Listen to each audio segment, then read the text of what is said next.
17,875 కోట్లు.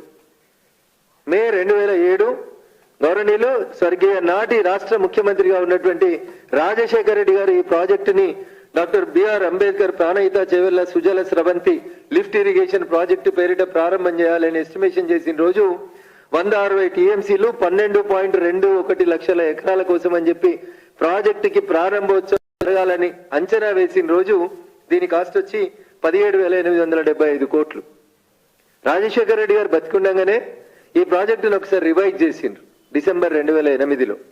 స్వర్గీయ రాజశేఖర రెడ్డి గారు రివైజ్ చేసిన రోజు అప్పుడున్నటువంటి 160 టీఎంసీలకి ఇంకొక 20 టీఎంసీలు అదనంగా కలిపి దాదాపు 2 లక్షల ఎకరాలు ఇంకా అదనంగా పెంచి అప్పుడు అనుకున్నటువంటి 12.21 లక్షల్ని 14.21 లక్షలకి పెంచి ప్రాజెక్టు కాస్ట్ ని 38,500 కోట్లకు పెంచాలని గౌరవ స్వర్గీయ